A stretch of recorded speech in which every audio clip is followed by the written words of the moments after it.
A palavra de Deus é lâmpada para os nossos pés e luz para os nossos caminhos. Ela nos traz ânimo e fortalece o nosso espírito. Ouça agora uma palavra de fé com o pastor Mike Mitterstein, da Igreja Sem Mácula.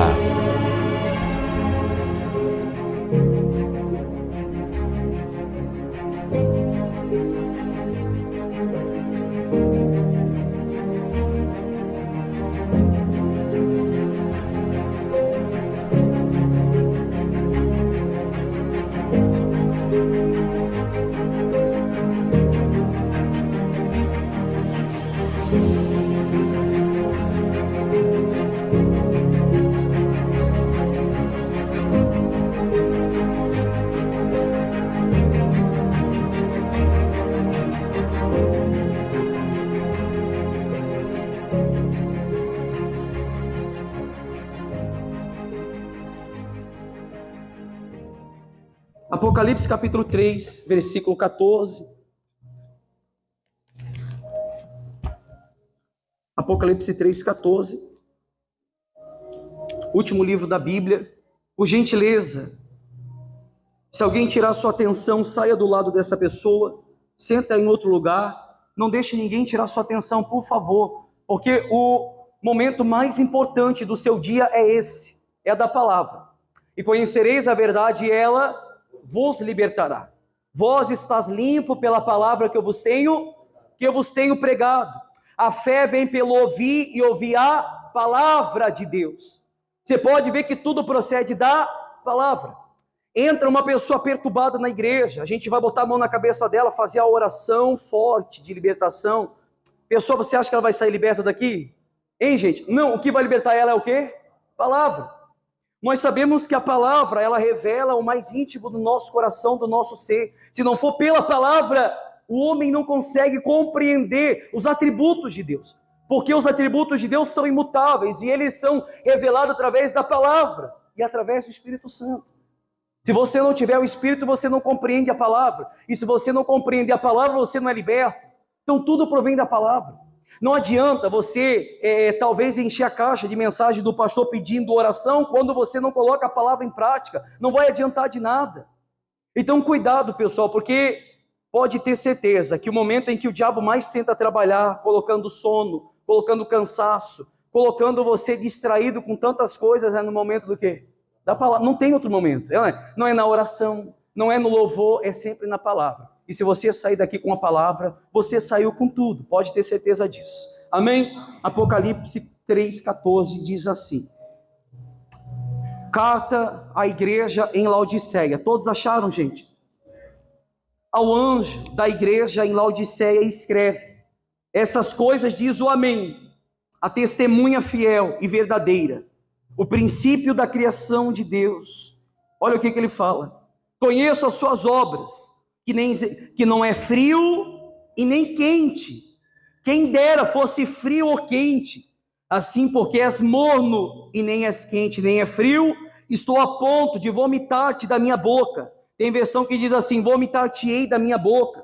Pois dizes, estou rico e abastado, e não preciso de coisa alguma, e nem sabes que tu és um infeliz, sim, miserável, pobre, cego e nu. Tem Bíblia que diz assim: não sabes que é um desgraçado. Tem ou não tem aí? Tem lá, ó. Bíblia que diz: não sabes que és um desgraçado? Sim, miserável, pobre, cego e nu. Aconselho-te que de mim compres ouro refinado pelo fogo, para te enriqueças, vestiduras brancas para te vestires, a fim de que não seja manifesta a vergonha da tua nudez, e colírio para ungires os olhos, a fim de que vejas. Eu repreendo e disciplino a quanto amo. Sê, pois, zeloso e arrepende-te, eis que estou à porta e bato. Se alguém ouvir a minha palavra ou a minha voz e abrir a porta, entrarei em sua casa e cearei com ele e ele comigo. Ao vencedor, dar-lhe-ei sentar-se comigo no meu trono, assim como também eu venci e me sentei com meu Pai no seu trono. Quem tem ouvidos, ouça o que o Espírito diz às igrejas. Amém? Olha para cá um minutinho. Apocalipse, em português, ele invoca um sentido escatológico. de últimas coisas. Se você ler o Apocalipse, você vai entender que o livro de Apocalipse, ele tenta trazer à tona do que vai acontecer. Escatologia, ou seja, a revelação dos últimos dias. Se você vê a Bíblia inglesa, em inglês, ele relata sobre o livro Revelation, ou livro da revelação, nos dá a ideia da descoberta e a revelação dos últimos dias. Só que se você estudar o grego diz Apocalipse com K, e se você entender o significado, simplesmente diz trazer à tona o que está encoberto. Trazer à tona o que está encoberto. Você sabe que a Bíblia diz que não há nada oculto que não seja revelado. Tudo vai ser encoberto. A Bíblia diz, ou seja, tudo vai estar diante de Deus, as nossas obras vai estar diante dele nuas e cruas. Nós vamos ter que apresentar diante dele as nossas obras. Então, no grego, Apocalipse significa trazer à tona o que está encoberto. Não se trata especificamente de dar conhecimento aos fatos futuros, por mais que você entenda dessa maneira. Porque se você lê o Apocalipse, na verdade, fala muito mais sobre a igreja de Cristo no dia de hoje, o seu caráter, a sua vida espiritual, como a gente acabou de ler, e basicamente a sua missão na terra, quanto nos céus celestes. Ou seja, o Apocalipse se trata claramente de dar conhecimento às coisas permanentes na igreja, do que acontece na igreja hoje em dia. A gente acabou de ver sobre a igreja de Laodiceia, meu Deus. Uma igreja que falava assim, sou bastarda, de nada tenho falta, eu tenho tudo. Uma igreja que era para ser chamada de igreja de Cristo, uma igreja que era para ser reconhecida como a igreja praticamente das boas novas, e como diz a própria palavra de Deus, bom, suave é os pés daqueles que anunciam as boas novas. O que é as boas novas no Evangelho de Cristo? É praticamente o que foi proposto por João Batista, o Evangelho da reconciliação e depois da abnegação, o Evangelho da negação de si mesmo, o arrependimento. Se pode ver que João Batista mesmo declarava para os fariseus hipócritas, para os saduceus hipócritas, raça de víbora, por acaso vocês são filhos do diabo? Quem impediu vocês de creres na condenação futura? Ou seja, as boas novas revelam o caráter, a vida espiritual da igreja de hoje em dia. Como é que está a igreja hoje em dia? Como é que ela tem caminhado sobre a palavra da verdade? E a gente vê, os obreiros podem sentar, por gentileza. E a gente vê na palavra de Deus que o próprio Cristo fala o quê?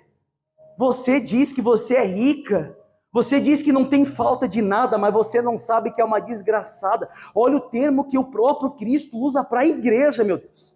A igreja que era para ser chamada igreja de Cristo, igreja desgraçada, a igreja miserável, tu é nua, tu é pobre, tu é cega, e você diz que não tem falta de nada, você não tem nada para oferecer. É o contexto da igreja contemporânea de hoje em dia. As igrejas ricas, bastadas, as igrejas que você vê, como antigamente diz um pregador, a igreja do livro de Atos, a igreja primitiva dizia, eu não tenho ouro e nem prata, mas em nome do Senhor Jesus levanta e anda. Essa é a igreja primitiva. A igreja de hoje em dia tem ouro e tem prata, mas não tem mais levanta e anda. Não existe mais isso na igreja, meu Deus. Não tem mais o evangelho primitivo, o evangelho genuíno, o evangelho que confronta, o evangelho que corrói, o evangelho que constrange, não existe mais na igreja contemporânea. A igreja contemporânea ela é medida pelos olhos da sociedade. Se tem muito povo, é porque é a igreja de Deus. Mas quando eu olho para a palavra, eu vejo Jesus pregando somente para uma mulher. No poço de Jacó, uma samaritana. Somente uma mulher. A igreja de Cristo, ela não é reconhecida, você pode ter certeza, pelo número de pessoas, não. Se você olhar pela estatística, você vai ver que o Brasil, 60% dos habitantes do Brasil são evangélicos, evangélicos protestantes, colocando aí católicos evangélicos, que professam a fé em Cristo. E se você olhar a Coreia do Norte, eu estava falando ontem em uma visita, se você olhar a Coreia do Norte tem 1% de cristão, 1%. Brasil tem 60%, a Coreia do Norte tem 1%. Agora coloca numa balança. Como diz a própria palavra de Deus, que nós temos que julgar as nossas obras, colocando sobre uma balança de peso. Se você olhar pela palavra, colocando tanto o Brasil como 60% dos evangélicos e 1% da Coreia do Norte, quem que realmente são os verdadeiros cristãos? Hein, pessoal? Coreia do Norte. Sabe por quê? Porque lá eles adoram com um coração sincero. Sabe aonde é a igreja deles? É debaixo da terra. Lá não tem igreja, como você vê aqui no Brasil, a cada esquina tem 30 igrejas, é ou não é? Você pode ver, abre mais igreja do que bar. O Brasil, se você analisar 60% dos evangélicos que existem no Brasil, todos eles professam a fé em Cristo, mas vivem a mesma coisa como os ateístas, da mesma forma.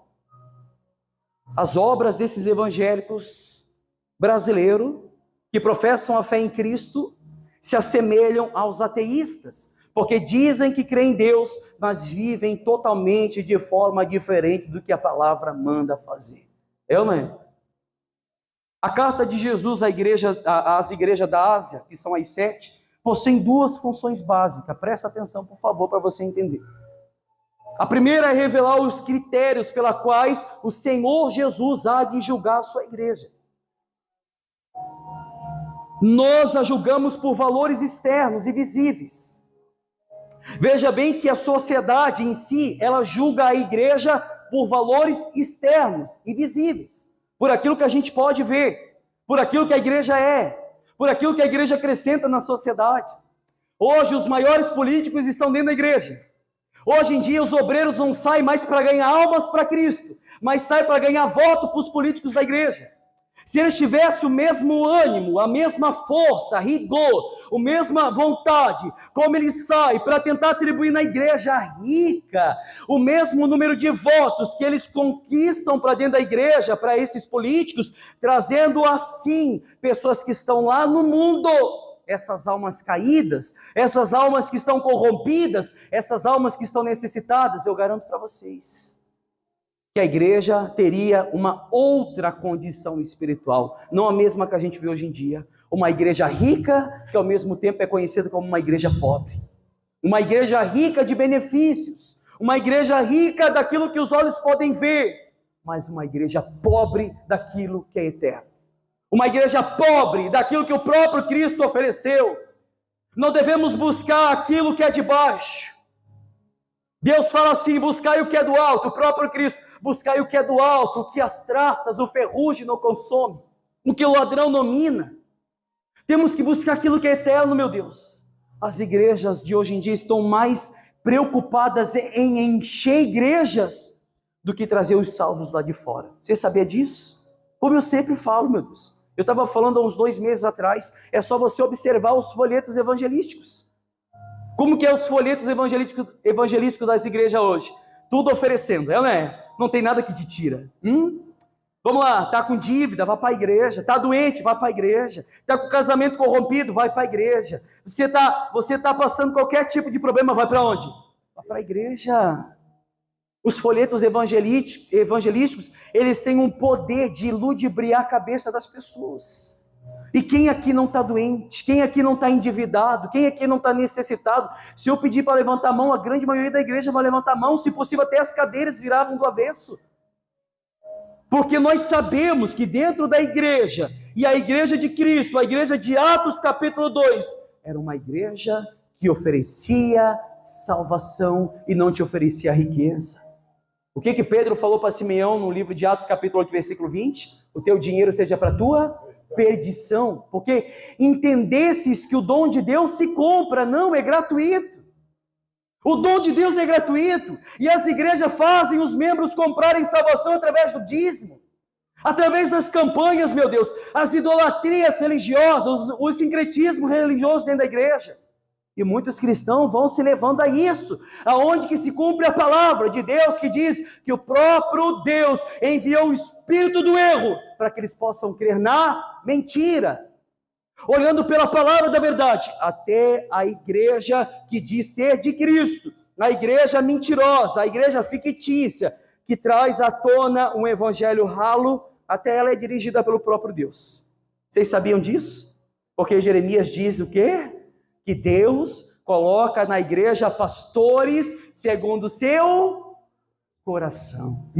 O próprio Deus coloca. O que João Calvino fala? Se Deus quiser abençoar uma igreja, ele coloca um pastor bíblico. E se ele quiser amaldiçoar uma igreja, ele coloca um pastor de entretenimento, um pastor de prosperidade, um pastor que oferece e não tira. Eu sempre falei para as pessoas que a igreja não é um supermercado que você entra e você pode comprar o que você quer. Deus não é nosso garçom, pessoal. A Bíblia fala, por acaso pode o vaso falar poleiro, porque me fizesses assim? Não podemos. Os judeus falavam para Paulo, por que queixa ele ainda, meu Deus? Não podemos murmurar ou acrescentar um tio a respeito da salvação, não podemos. Ou seja, nós temos que trabalhar em cima da salvação, porque a salvação nós conquistamos de graça, amém? Foi dada pelo próprio Evangelho de Cristo. Ou seja, nós julgamos a igreja por aquilo que nós conseguimos observar com os olhos naturais. O tamanho da igreja, o número de membros, a sua estrutura, a exposição social. A igreja faz obra social, pastor, ela é de Deus, As maiores obras sociais que existem no mundo são dos espíritas, não são das igrejas evangélicas. Nem por isso são conhecidos como igreja cristã. Então a Bíblia fala que não é pelas obras, é pela graça. Vós sois salvos pela graça, mediante a fé em Cristo Jesus. Isso não vem de vós, é dom de Deus. Não vem das obras, para que homem nenhum se glorie por elas. Não vem das obras. O que Romanos capítulo 3 fala? Não há um justo sequer, não há quem busque a Deus, não há quem entenda. Todos se extraviaram, todos carecem, necessitam da misericórdia de Deus, todos, gregos, gentios. Ou seja, nós observamos os seus líderes dessas igrejas contemporâneas, se são bem conceituados, nós observamos os seus cultos. A sociedade, ela consegue medir as igrejas aparentemente de Cristo dessa forma. Quando eu olho para a palavra, eu via que Cristo ajuntava uma multidão, mas quando ele saía, ele virava as costas. João 6,60 diz o quê? Duro é esse discurso, quem que pode suportar?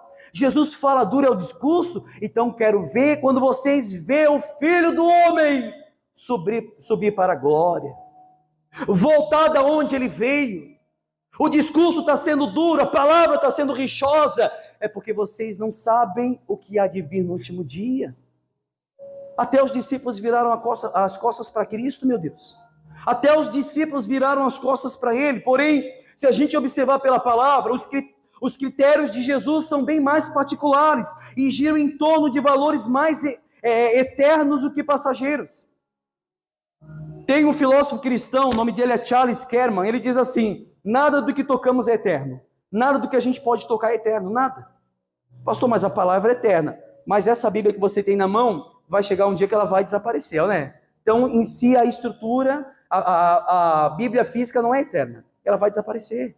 Por isso que Davi falava assim: a tua palavra escondi, guardada no meu coração, para que eu não venha pecar contra ti. Através da palavra. Se a gente olhar, Jesus, quando olha para a igreja de Éfeso, de Esmina, de Pérgamo, de Tiatira, a de Sardes, da Filadélfia e de Laodiceia que a gente acabou de ver, a gente vai ver que ele trata particularmente de valores eternos e não físicos. Todas as igrejas, as 7 igrejas, só teve uma que tinha todos os atributos de Deus, porém as outras 6 tinham alguns pontos importantes, alguns pontos. Se você vê a primeira igreja de Éfeso, Deus falava assim: conheça as tuas obras, sei que não pode suportar os maus, sei que você mostrou para aqueles que dizem ser obreiros e não são, que eles são mentirosos, sei que suportasses os maus, sei que resistisses às tentações. Aí Deus fala assim, Jesus fala assim: tenho porém contra ti que deixaste o teu primeiro amor, a tua primeira caridade. Uma igreja que tinha vários atributos, meu Deus, mas falhou em um, mas iria ser condenado por aquele um. A igreja de Cristo tem que andar sobre os preceitos da palavra. Em nenhum momento Jesus usa como crivo de julgamento a estrutura física e visível da igreja, nenhum momento. Porém, ele trata do pecado que assediava a igreja. Jesus também trata da fidelidade perante as provações da igreja, também referente à pregação da palavra da verdade no mundo e à resistência dos ataques do diabo. Se você vê as igrejas, ele fala justo isso. A segunda função básica das cartas às igrejas da Ásia era justamente nortear as nossas jornadas no dia de hoje. Como que a igreja anda? Como é que a igreja se comporta no mundo?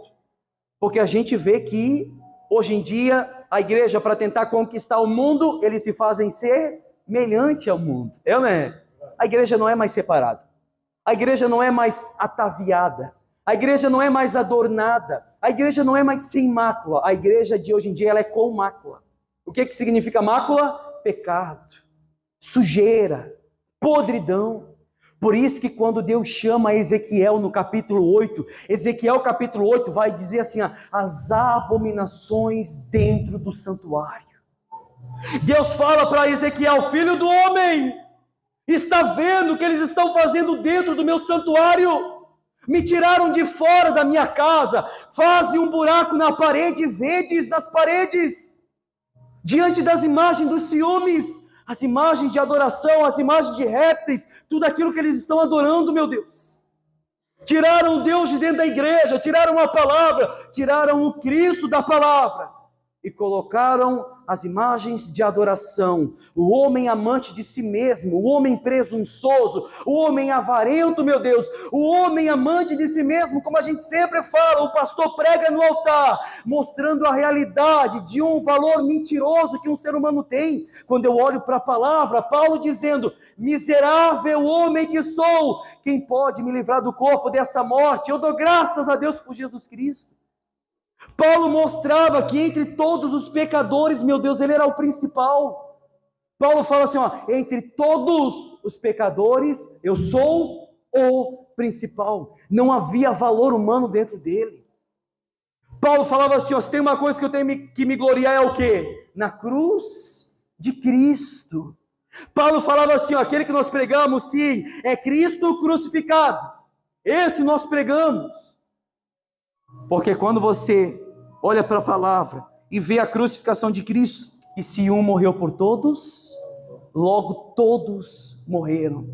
Se Cristo morreu por mim de fato, e eu entendo sobre essa propiciação, sobre a expiação que Cristo fez pelos meus pecados, eu tenho que morrer por Ele. Eu tenho que entregar minha vida por Ele. O problema da igreja de hoje, que é a igreja de Laodiceia, meu Deus, a igreja do século 21 é a igreja de Laodiceia, que acha por ser rica, Cristo está dentro dela. Não, mas não está. Eu garanto para vocês, Cristo habita naquela igreja do interior, pequena, de chão batido, mas não habita dentro de uma igreja com estrutura, com o melhor som, com as melhores poltronas e com ar-condicionado. Não habita. Porque Estevão falou assim, porque o Deus Altíssimo não habita em templo feito pela mão do homem. Apesar de Apocalipse ser um livro com cores escatológicas, é altamente existencial, tratando o cotidiano, o dia a dia do povo de Deus nesse mundo. Por mais que a gente olhando para Apocalipse, a gente vai ver que Apocalipse vai ter cores da escatologia, do fim do mundo, dos últimos tempos. Mas vai tratar do cotidiano da igreja. Vai tratar do passo a passo da igreja. O verso 15, que a gente acabou de ler, de Apocalipse 3,15, ele vai falar que sobre a possibilidade de uma igreja ser quente, fria ou morna. Porque não é nem quente e nem fria, é morna. Estou a ponto de vomitar-te da minha, ou vomitar-te-ei da minha boca. Se analisarmos cuidadosamente, a gente vai ver que o assunto tratado é a funcionalidade da igreja. Como é que a igreja funciona? Isso eu estou falando nos méritos físicos que a gente observa. Obreiros bem conceituosos, não digo de palavra, mas de forma física. A igreja tendo os melhores membros na parte de estrutura financeira. Se a gente olhar cuidadosamente, a gente vai ver os assuntos tratados sendo dessa maneira. Os seus modos operantes, o que ela faz baseado em suas obras e que ela reconhece ser. A igreja que a gente acabou de ler, meu Deus, ela se gloriava pelo que ela tinha, pelo que ela era diante dos olhos da sociedade. Eles se autogloriavam. Essa carta começa afirmando, conheça as tuas obras, apontando para a vida funcional, prática e efetiva da igreja.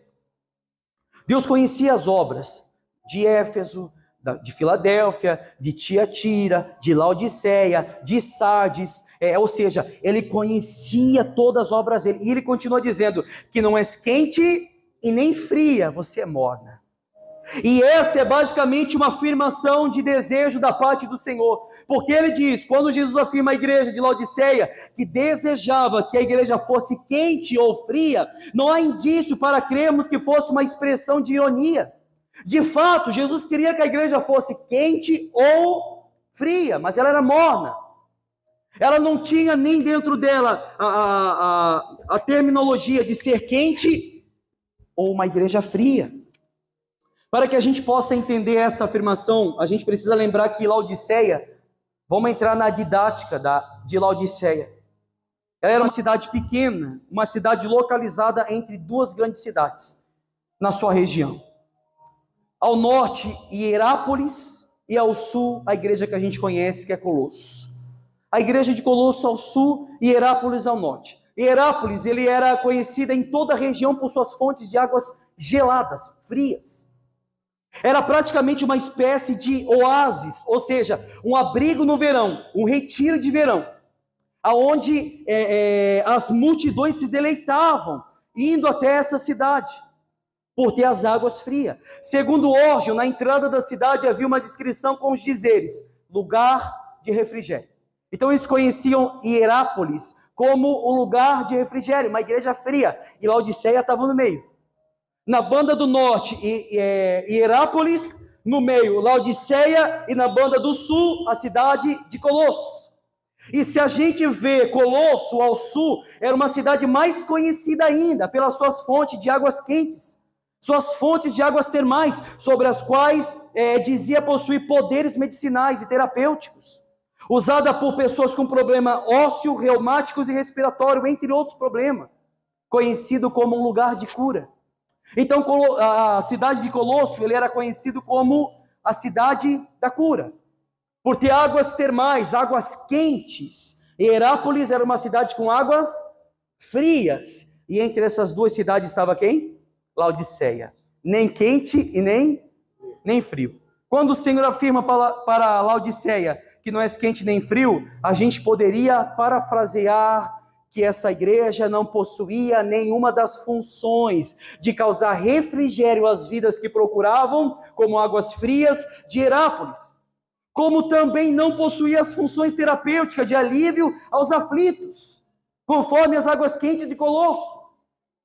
Porém, como sois mornos, e sabemos que a água morna não serve para nada, a água morna não tem nenhuma função, Jesus diz, eu estou a ponto de vomitar vocês da minha boca. Vomitar. Vocês não são quentes, vocês não são frios, vocês não têm proveito para nada, vocês não têm nenhuma função. Meus irmãos e minhas irmãs, a gente está vivendo a era de Laodiceia, a gente está vivendo hoje, no século 21, a imagem estampada da igreja de Laodiceia. Não precisamos ser teólogos para entender que essa é a geração de cristãos mais mornos e mais frios que existe em toda a atualidade. Perdão. Em toda a atualidade. A gente não precisa ser um bom erudito. A gente não precisa ser um bom entendedor da palavra. Se a gente vê, a gente está vivendo uma era de cristãos fracos, sentimentais, cristãos frouxos, que sai da igreja por qualquer coisa. Se o pastor exorta, não gosta, sai da igreja. Se o pastor dá uma palavra mais forte, não gosta, sai da igreja. Se o pastor diz que o cristão verdadeiro é aquele que pratica a boa palavra e coloca os princípios em prática, ela não gosta, porque elas são deleites, mais amigos do mundo do que amigo de Deus. Elas não aceitam a verdade. Ou seja, como é triste que a geração de hoje está anunciando essa igreja com tanta frequência, meu Deus, a igreja de Laodiceia. Vocês podem ver aí, sai domingo de manhã, você vê um grupo de testemunha de Jeová por todos os lados, evangelizando por todos os cantos, quando era para os cristãos fazer isso. Você vê por aí a igreja da prosperidade, a tradicional, da cura, da sessão do descarrego. Olha como eles têm facilidade para atrair as pessoas para a igreja, por mais que eles trazem oferecendo aquilo que o próprio Cristo não ofereceu. Jesus ofereceu riqueza?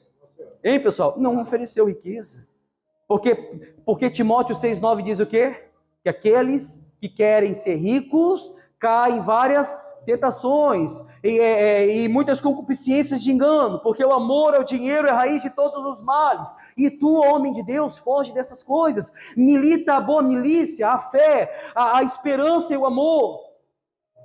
Ou seja, a igreja verdadeira sempre vai anunciar aquilo que a palavra anuncia, mesmo que nós sabemos que o mundo não vai gostar. A palavra mesmo diz que se o mundo nos amasse, nós seríamos amigos do mundo. Mas como nos odeia, o que o discípulo falou? Se antes que eu tivesse que agradar o mundo, ou o homem, eu não seria servo de Cristo. Uma igreja que é medida pelos padrões da sociedade, uma igreja abastada pela ignorância, por sua obesidade, quanto o assunto é prosperidade e riqueza. Como disse um certo pregador, como eu acabei de falar, tem ouro, tem prata, mas não tem o levanta e anda. Os seus membros são mortos, são um vale de ossos secos. Olha lá para a passagem de Ezequiel, se eu não me engano, 37, se eu não me engano, que fala acerca do vale de ossos secos, e você vai ver o que Deus fala na passagem, no último capítulo da passagem. Filho do homem, desce até esse vale. Está vendo esses ossos secos? Poderão eles ter vida? Não sei, Senhor, tu o sabes. Profetiza. Vai lá, Ezequiel, faz o quê? Profetiza. Ouve a palavra do Senhor. Daqui a pouco começou um vento impetuoso de todo lado. Começou a juntar osso com osso. Começou a ligaduras, juntar uma com a outra. E começou a formar um corpo. Filho do homem, pode esses corpos ter espírito? Senhor, não sei, tu sabes. Então profetiza. Ouve a palavra do Senhor. Naquele momento, o Espírito entrou dentro daqueles corpos e começaram a ter vida. Deus fala assim: é assim Israel nas minhas mãos. Um povo morto. Um povo morto, um povo caído. Um povo que não tem vida. Mas só tiveram vida quando foi profetizado a palavra. Por isso que eu falei, como eu digo no começo da reunião, se você sair daqui sem compreender a palavra, você é considerado como um homem morto, um homem sem vida. Olha para Efésios capítulo 2, Efésios 2 mesmo diz que Ele nos deu vida ainda quando estávamos mortos nos nossos pecados, nos nossos delitos, nas nossas infâmias, nos nossos interesses, nos nossos deleites. Ou seja, Ele nos deu vida quando ainda a gente estava morto. O homem que não compreende a palavra da verdade, ele é considerado como um homem morto, sem espírito e sem vida. Existe cerca de 2,38 bilhões de evangélicos no mundo. Olha só, 2,38 bilhões de evangélicos no mundo. Esses 2 bilhões de pessoas não conseguem fazer o que 12 fez na sua caminhada apostólica. 2 bilhões de evangélicos não consegue fazer o que 12 fez. Botou o mundo de cabeça para baixo. Sabe por quê? Porque a igreja tem que ter propósito. A igreja tem que ter renúncia. A igreja tem que orar um pelos outros. A igreja tem que ser co-participante das reuniões de oração. Mas não fazem isso. São interesseiros. O nosso amigo lá de trás, como é que é o nome dele? Raimar. A gente estava aqui conversando na quinta. Uma hora eu vou decorar o teu nome, tá? Ele disse uma coisa que é interessante. Olha, pastor, quer conhecer realmente quem é cristão? É só olhar na reunião da semana. Porque domingo é muito fácil todo mundo vir, né? Dormir até tarde, tem nada para fazer, vou para a igreja. Tem nada para me fazer, vou para a igreja. É muito fácil. Muitas pessoas hoje pecaram, caíram, assistiram pornografia, traíram mulher, fizeram um monte de coisa errada e estão na igreja. O difícil é se comportar como cristão durante a semana. O difícil é dizer que é cristão durante a semana. Os cristãos de verdade, e eu volto mais uma vez a frisar, como diz Charles Spurgeon, o culto da oração deveria ser chamado de culto dos remanescentes, porque não são todos que gostam de oração. Essa quinta igreja é praticamente vazia, mas eu dou graças a Deus por aqueles que estiveram presentes. Sei que tem pessoas que trabalham e estão praticando alguma coisa mais importante. Sei disso, mas sei também que tem muitos que estão em casa sem fazer nada. Mas enfim, não sou eu do altar que vou mostrar que você é cristão. É as suas próprias obras. Amém? Então cerca de 2 bilhões de pessoas professam a fé em Cristo, porém vive totalmente de maneira diferente do que diz a palavra. Um povo que são verdadeiros ateístas, vestidos de santidade. É ou não é? Infelizmente. Porque se a gente olhar a palavra de Deus, em Isaías 29, e foi o que a gente pregou essa quinta, Isaías 29, versículo 13, a Bíblia diz o quê? Que o meu povo me adora com a boca e me louva com os lábios, mas o coração está distante de mim. Distante. É o relato da igreja de hoje em dia. Oséias 11:7 diz o quê? O meu povo é inclinado a desviar-se de mim.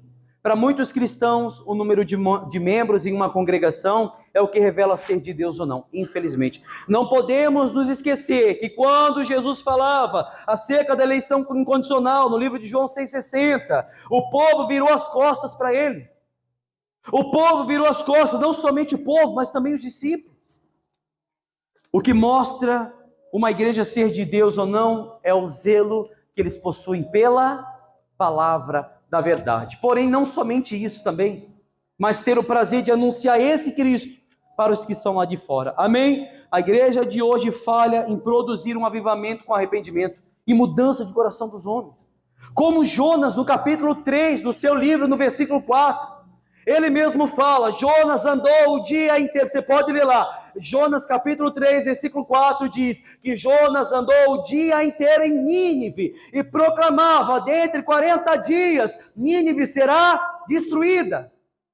Somente isso, o dia todo, ele cercou a cidade de Jerusalém, ele sitiou com uma palavra de condenação pessoal, dentre 40 dias, Nínive será destruída. A Bíblia fala no verso 5 que a palavra, os homens creram em Deus, e não somente creram, mas eles começaram a jejuar.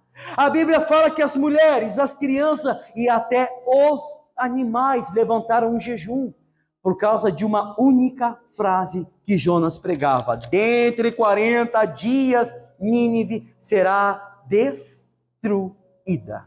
40 dias. Se eu falar para vocês, pessoal, vocês têm certeza que vocês vão estar vivos amanhã, gente? Hein, pessoal?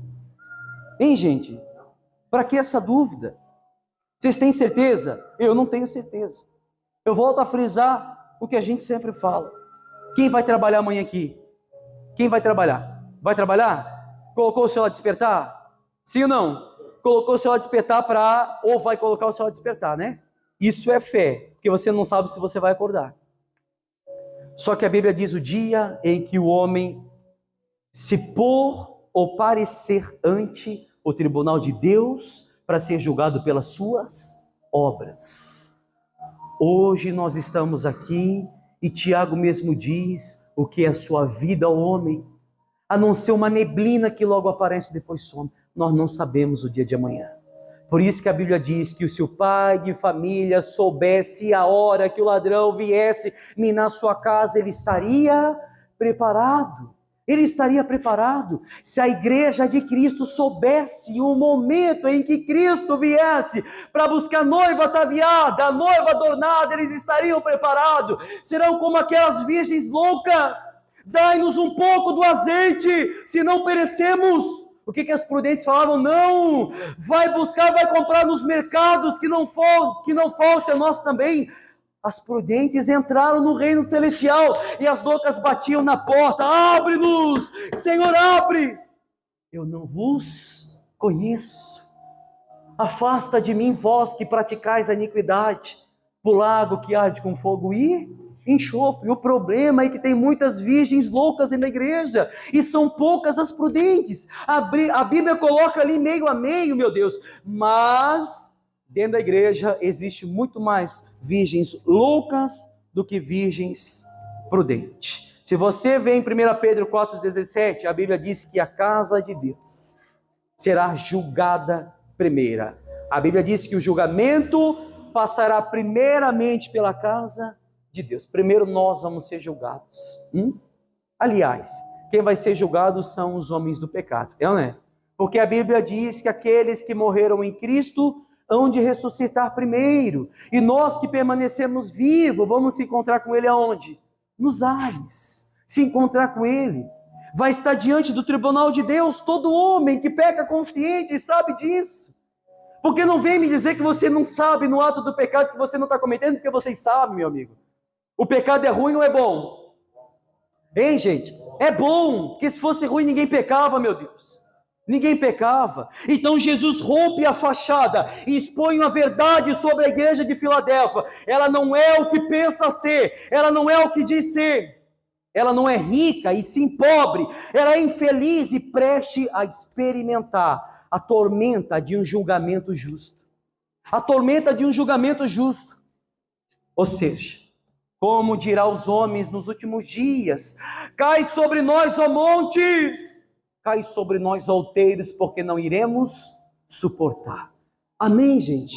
Que não venhamos ser mornos, que venhamos ser quentes ou frios diante da presença dele. Não estou falando de frieza espiritual, estou falando dos atributos da água gelada, como a gente acabou de falar agora. Que venhamos ser quentes diante de Deus, como os atributos da cidade de Colosso. Que venhamos oferecer refrigério às almas aflitas. Amém? Que venhamos oferecer cura através da palavra, mas eu digo cura interior, cura da alma.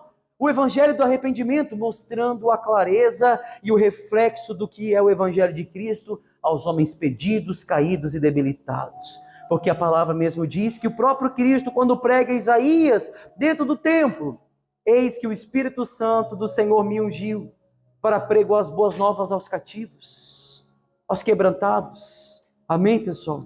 Então que possamos ser verdadeiros cristãos. Quem entendeu a palavra faz assim, entenderam? Vamos ficar de pé, aplauda a Jesus bem forte que Ele merece. Louvado seja Deus. Graças a Deus. A gente vai orar agora.